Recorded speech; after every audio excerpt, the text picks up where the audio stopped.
Assalamualaikum warahmatullahi wabarakatuh. Perkenalkan, nama saya Lutfi Mariatul Kiptiah, NPM 2103021020. Di sini saya akan mempresentasikan tentang Islam dan gerakan pemikiran global pada mata kuliah Studi Islam dan Moderasi Beragama yang diampu oleh Ibu Nurul Mahmudah MH.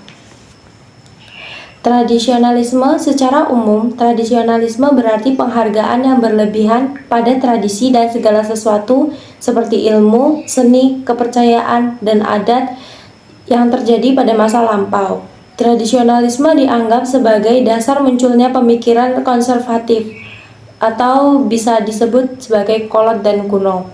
Tradisionalisme di Indonesia tidak bersifat radikal seperti di Turki dan Pakistan, namun bersifat lebih moderat dan akomodatif terhadap berbagai persoalan.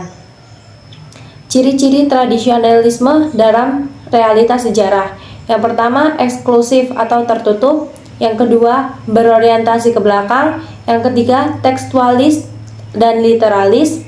Yang keempat, kurang menghargai waktu. Yang kelima, tidak memahami sejarah masuknya agama. Yang keenam, bersifat jabariyah dan teosentris. Yang ketujuh, kurang memahami ilmu pengetahuan dan teknologi modern.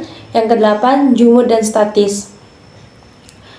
Modernisme. Dalam dunia Islam, modernisme merupakan upaya para tokoh untuk berpikir dan mengambil peradaban barat yang modern.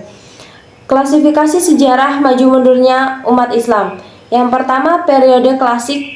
Yang kedua, periode pertengahan. Yang ketiga, periode modern, yang mengingatkan kepada arus pemikiran filsafat pada zaman kuno, zaman kekacauan politik, zaman pertengahan, zaman Renaissance, zaman modern, dan zaman postmodern.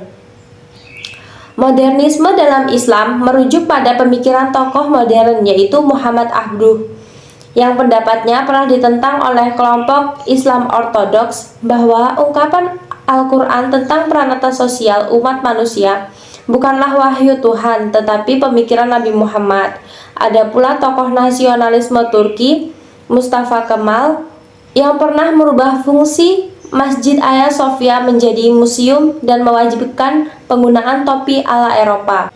Modernisasi melalui gerakan pemerintahan Tanzimat merupakan periode pemerintahan yang melancarkan pembaruan di Turki mulai sejak tahun 1839. Dalam bentuk lembaga, modernisme lahir di Aligarh atau sekolah menengah di India yang disesuaikan dengan model pendidikan di Eropa. Tokohnya Amir Ali dan Muhammad Iqbal. Dalam bentuk aliran, modernisme diwakili oleh Salafiyah atau Salaf al-Salihin, diprakarsai oleh Jamal al-Din al-Afghani dan Muhammad Abduh ketika sedang dalam pembuangan di Paris. Revivalisme. Revivalisme Islam diartikan sebagai kebangkitan kembali Islam yang hendak menjawab kemerosotan Islam dengan kembali kepada ajaran Islam yang murni. Contoh gerakan Islam revivalis. Yang pertama, Wahabiyah yang diinspirasi oleh Muhammad Ibnu Abdul Al-Wahhab di Arabia, Syekh Waliullah di India, Utsman dan Fodio di Nigeria. Yang kedua, gerakan Padri di Sumatera dan Sanusiah di Libya yang dinisbatkan kepada Muhammad Ali Al-Sanusi. Karakteristik gerakan revivalis Islam menurut Khoury yaitu memurnikan Islam, mendorong penalaran bebas ijtihad, menolak taklid, hijrah dari wilayah yang mendominasi orang kafir, keyakinan pada pemimpin yang adil dan pembaru.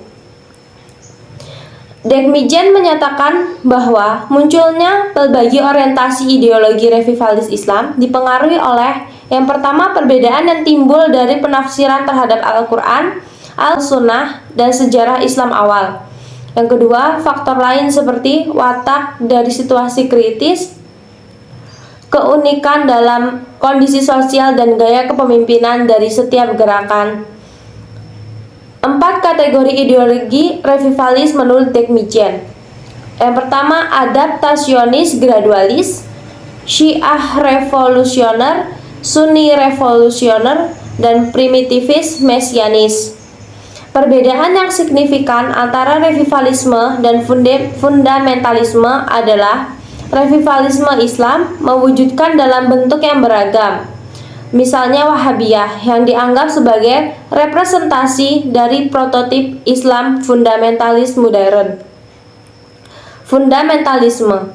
Karen Armstrong mengemukakan tema fundamentalisme dalam bukunya yang berjudul Garis-garis Pertempuran Fundamental, Kontra Budaya, Mobilisasi, Serangan, Kekalahan.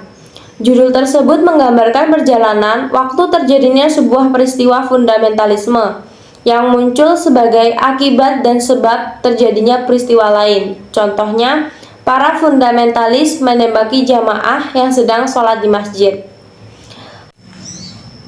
Armstrong mengungkapkan bahwa fundamentalisme yang dimaksud adalah fundamentalisme agama, yaitu agama Yahudi, Kristen, dan agama Islam.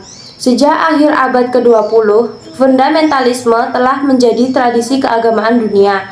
Namun, pada akhir tahun 1970-an, kaum fundamentalis mulai berusaha mengembalikan agama dari posisi yang marginal ke posisi semula atau sentral, dengan cara melawan hegemoni kaum sekular. Ide mereka sebenarnya sangat modern dan inovatif, namun sikap mereka konservatif karena selalu dekat dengan masa lampau. Demikian presentasi yang dapat saya sampaikan. Saya akhiri. Wassalamualaikum warahmatullahi wabarakatuh.